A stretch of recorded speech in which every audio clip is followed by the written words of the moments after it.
जय हिंद दोस्तों, मैं कृष्णा पंडित केबीएम के ई लर्निंग चैनल में आपका स्वागत करता हूं। आज देखिए हम बात करेंगे हिंदी में समास की। समास एक ऐसा टॉपिक है जिससे लगभग क्वेश्चन आता ही आता है, चाहे आपका कोई भी एग्जाम हो। तो देखो, जैसा कि हम बात कर रहे हैं समास, समास शब्द का जो अर्थ होता है वो होता है संक्षिप्तीकरण। अगर हम समास की डेफिनेशन की बात करें, समास की परिभाषा की बात करें, तो समास की परिभाषा होगी दो शब्दों का मिलन। जब दो या दो से अधिक शब्द मिलकर नए शब्द का निर्माण करते हैं तो उन्हें हम समास कहते हैं। एक दूसरा शब्द और होता है यहां समास विग्रह। समास विग्रह का अर्थ होता है दोस्तों, जब दो सामासिक पद अलग अलग किए जाते हैं तो उन्हें हम समास विग्रह कहते हैं। देखिए, प्रत्येक समास में दो पद होते हैं, एक आपका पूर्व पद और दूसरा उत्तर पद। पहले पद को पूर्व पद कहा जाता है या कहें प्रथम पद कह सकते हैं, और दूसरे पद को उत्तर पद कहा जाता है या ये कहें हम इसको अंतिम पद भी कह सकते हैं। अब जैसे कि उदाहरण ले लीजिए आप, जैसे है गंगा जल। गंगा जल कोई समास है, जब हम इसका समास विग्रह करेंगे तो इसका समास विग्रह होगा गंगा का जल। अब गंगा का जल जो समास विग्रह है, इसमें गंगा पूर्व पद है और जो जल है वो उत्तर पद है। जो पहले आता है वो पूर्व पद है और जो अंत में आता है या लास्ट में आता है उसको हम उत्तर पद कहते हैं। अब बात आती है हमारी कि जो समास है इसके भेद कितने होते हैं। अब समास के भेदों की अगर बात करते हैं तो समास के 6 भेद हैं।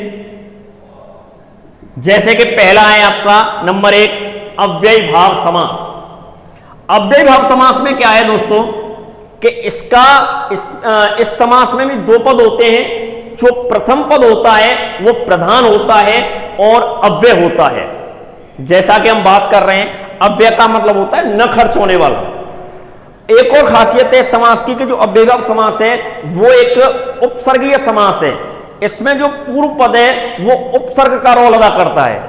जैसे आजीवन, तो आ और जीवन, आ यहां पूर्व पद है और जीवन अंतिम पद है।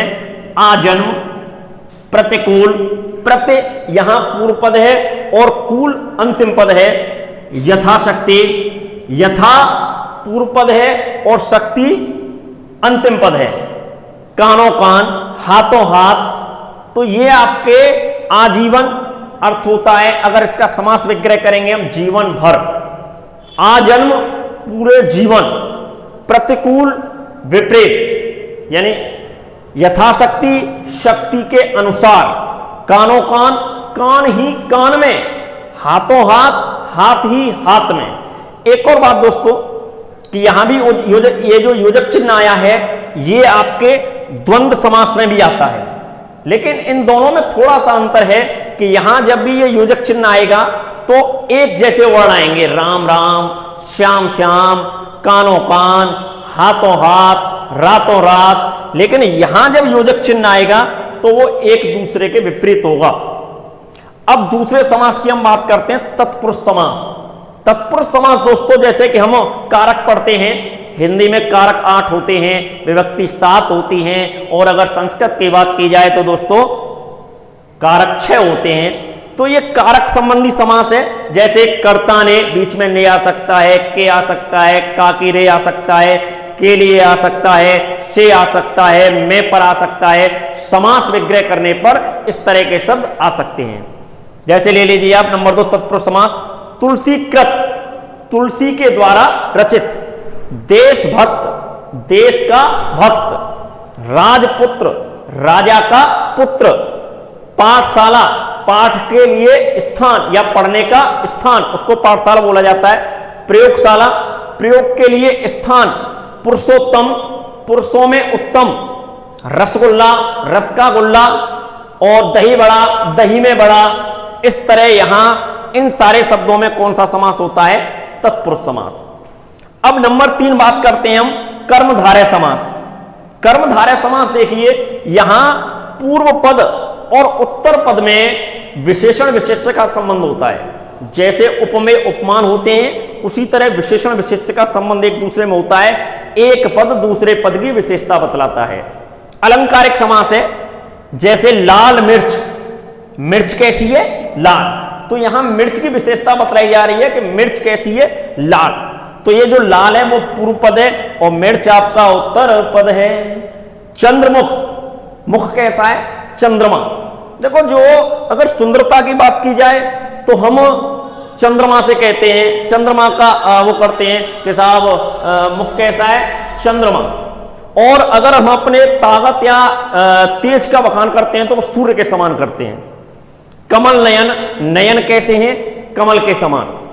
मयूराक्ष, मयूर माने मोर और अक्ष माने आंख, आंखें कैसी हैं? मोर के समान। काली मिर्च, मिर्च की विशेषता बतलाई गई है कि मिर्च कैसी है? काली।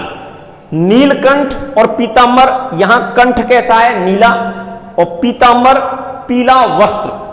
देखो, ये दोनों अपवाद में हैं। इन दोनों का अगर हम विशेष अर्थ लगाएं, जैसे नीलकंठ अर्थात शिव और पीतांबर अर्थात भगवान विष्णु या कृष्ण, तो ये बहुब्री समास में भी चले जाते हैं। लेकिन अगर सामान्य तरीके से आ रहे हैं कि नीलकंठ में कौन सा समास होगा या पीतांबर में कौन सा समास होगा, तो आपका सामान्य तरीके से कर्मधारय समास होगा।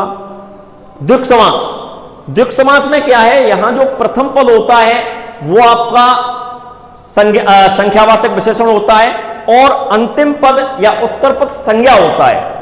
तो पहले जो भी आएगी वो एक संख्या टाइप में एक शब्द आएगा, जैसे सप्त ऋषि, सप्त माने सात, ऋषि सात ऋषियों का समूह। दूसरी बात और मैं कहना चाहूंगा कि जो आपका द्विक समास है ना, ये आपका समाहार या समूह का भी बोध कराता है।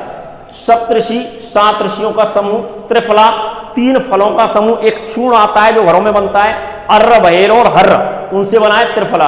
अष्टाध्यायी एक पुस्तक है, अष्ट अध्याय जिसमें। दूसरा आपका त्रिलोक, तीन लोकों का समूह। चौराहा, चार राहों का समूह या समाहार। तिराहा, तीन राहों का समूह। और नवरात्र, 9 रात्रियों का समूह। अब बात आती है द्वंद्व समास की। देखिए, द्वंद्व समास क्या है?